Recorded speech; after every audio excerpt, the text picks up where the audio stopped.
அருள்மிகு மன்னார் சுவாமி உடனுறை பச்சையம்மன் ஆலயம் மேலத்தாழனூர். இந்த ஊர் கள்ளக்குறிச்சி மாவட்டம் திருக்கோயிலூர் வட்டத்தில் திருக்கோயிலூரிலிருந்து தெற்கே 6 கிலோமீட்டர் தொலைவில் மேலத்தாழனூர் என்ற சிற்றூரில் அமைந்துள்ளது. தொன்மையான வழிபாட்டு மரபுகளையும் பல தலைமுறைகளாக பக்தர்களின் நம்பிக்கையும் தன்னகத்தே கொண்டுள்ள இத்தலம் பல்வேறு ஊர்களைச் சேர்ந்த பக்தர்களின் குலதெய்வ வழிபாட்டு தலமாகவும் விளங்கி வருகிறது. பழைய புராண மரபுகளின்படி பச்சையம்மன் என்பது பார்வதி தேவியின் தவக்கோல திருவுருவமாக பக்தர்களால் போற்றப்படுகிறது. பார்வதி தேவி சிவபெருமானின் இடப்பாகத்தை பெறவும் உலகை காக்கவும் தவம் இருந்தபோது பச்சையம்மனாக மாறினார். இத்தலத்தில் பச்சையம்மன், வேங்கமலையம்மன், காத்தாயம்மன் என்று 3 அம்மன் வடிவங்களாக காட்சி தருகிறார்கள். இத்தலத்தில் சப்த முனிகளும் யானை, குதிரை வாகனங்களும், ஆலடி வீரன், அக்னி வீரன் தெய்வங்களும் புடைசூழ அம்மன் அருள் பாலித்து வருகிறாள்.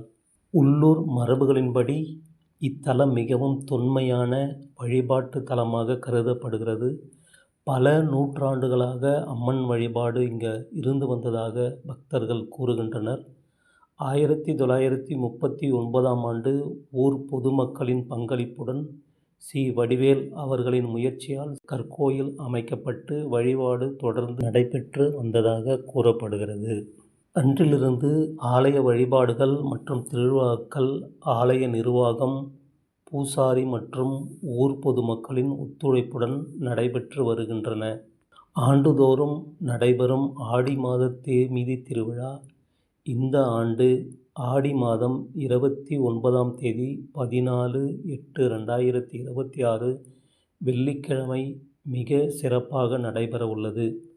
திருவிழா நாளன்று அதிகாலை முதலே பக்தர்கள் ஆலயத்திற்கு வந்து அம்மன் தரிசனம் செய்து பொங்கல் வைத்து மாவிளக்கு ஏற்றி தங்களின் வேண்டுதல்களை நிறைவேற்றி தருமாறு பச்சையம்மனிடம் வேண்டிக் கொள்வார்கள். நேர்த்திக்கடனாக அங்க பிரதட்சணம் மற்றும் தீ மிதித்தல் போன்ற வழிபாடுகளும் பக்தர்கள் மேற்கொள்வார்கள்.